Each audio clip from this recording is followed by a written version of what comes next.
মাত্র এক বাটি ভাত দিয়ে যে এত দারুণ মজার নাস্তা রেসিপি বানানো যায়, সত্যি আপনি দেখলে কিন্তু অবাক হয়ে যাবেন। আজকে আমি আপনাদের সাথে শেয়ার করব ভাত দিয়ে দারুণ টেস্টি একটা নাস্তা রেসিপিটি তৈরি করার জন্য এখানে আমি এক বাটি ভাত নিয়েছি।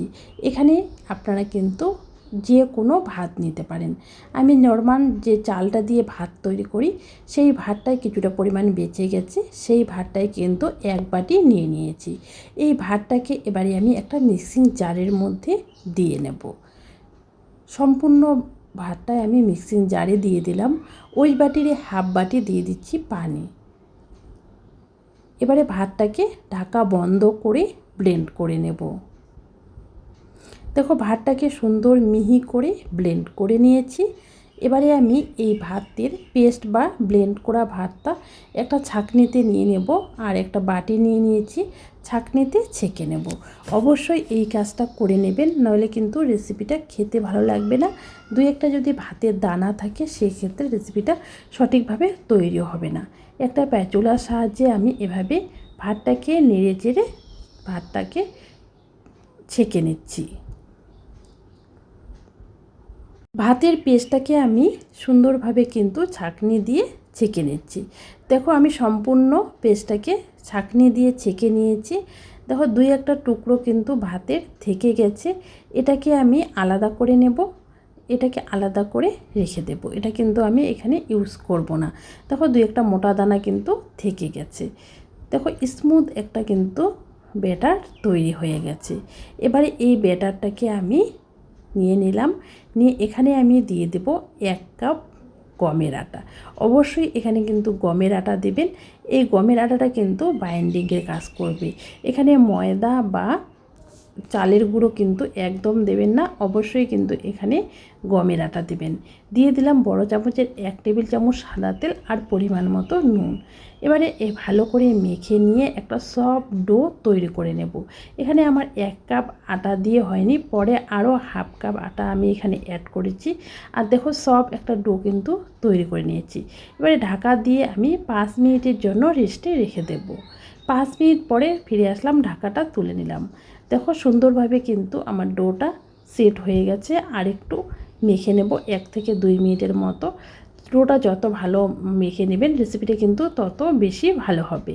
তখন 2-3 মিনিটের মতো মেখে নেওয়ার পরে এবারে ছোট ছোট করে লেচি কেটে নেব। আপনারা যেরকম নাস্তাটা বড় বা ছোট করতে চান সেই অনুসারে কিন্তু লেচিটা কেটে নেবেন। আমি একটু ছোট ছোট করে তৈরি করে নেব, সেই জন্য কিন্তু ছোট ছোট করে লেচি কেটে নিয়েছি। লেচিগুলোকে এভাবে গোল করে রেখে দিলাম সাইডে। এবারে একটা রুটি বানা চাকলার মধ্যে সামান্য একটু আটা বা ময়দা ছড়িয়ে এবারে একটা বেলনা দিয়ে বেলে নেব। একদম কিন্তু পাতলা করে বেলবো না, যেরকম আমরা নর্মাল রুটি তৈরি করি সেইভাবেই কিন্তু মোটা করে বেলে নেব। দেখো সুন্দরভাবে কিন্তু বেলে নিয়েছি। এবারে এটাকে আমি সাইডে রেখে দিচ্ছি। একইভাবে আমি আরেকটা তৈরি করে দেখিয়ে দিচ্ছি। দেখো আরেকটা তৈরি করে নিয়েছি। দেখো কিছুটা পরিমাণ আটা ছড়িয়ে দিয়ে এবারে বেলনার সাহায্যে বেলে নিচ্ছি। আমার এই রেসিপিটা আপনাদের যদি দেখে একটুও ভালো লেগে থাকে প্লিজ একটা লাইক দিয়ে কমেন্ট করে জানাবেন। আর প্রতিদিন নতুন নতুন রেসিপি পেতে চ্যানেলটাকে সাবস্ক্রাইব করে পাশে থাকা বেল আইকনটা ক্লিক করে নেবেন নতুন রেসিপির আপডেট সবার আগে পাওয়ার জন্য। বেশ কয়েকটা বেলে নেওয়ার পরে এবারে ভেজে নেব। ভাজার জন্য বেশ কিছুটা পরিমাণ তেল আমি মিডিয়াম আঁচে গরম করে নিয়েছি। তেলটা কিন্তু অবশ্যই মিডিয়াম আঁচে গরম করে নেবেন, হাই আঁচে গরম করবেন না, নইলেও কিন্তু এই লুচিগুলো খুব তাড়াতাড়ি কালার এসে যাবে আর দেখতে ভালো লাগবে না, খেতেও ভালো লাগবে না। দেখো একটা দিয়ে দিয়েছি, সুন্দরভাবে কিন্তু ফুলে উঠেছে। হালকা একটু রেখে উল্টিয়ে পাল্টিয়ে নামিয়ে নিলাম। আরেকটা দিয়ে দিচ্ছি, দেখেই বুঝতে পারবেন আমি কিভাবে তৈরি করছি। দেখো দেওয়ার পরে কিছুক্ষণ পরে কিন্তু সুন্দরভাবে ফুলে উঠবে। দেখো ফুলে উঠেছে। এবারে কিন্তু আমি উল্টিয়ে নেব, বেশিক্ষণ কিন্তু অপেক্ষা করব না।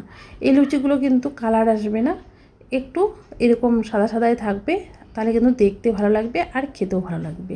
দেখো এই লুচিটাকেও তুলে নিলাম, আরেকটাও ভেজে নিচ্ছি।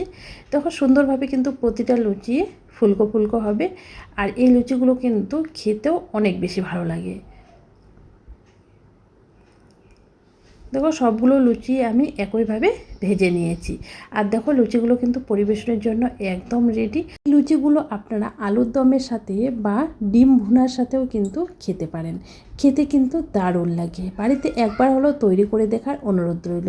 আর রেসিপিটি যদি ভালো লাগে প্লিজ একটা লাইক দিয়ে কমেন্ট করে জানাবেন। আপনাদের একটা লাইক ও কমেন্ট আমাকে অনেক বেশি উৎসাহ দেয় পরবর্তী রেসিপি তৈরি করতে। রেসিপিটি ধৈর্য সহকারে সম্পূর্ণ দেখার জন্য অসংখ্য অসংখ্য ধন্যবাদ। আজকের মতো এখানেই বিদায় নিলাম। বাই বাই বন্ধুরা।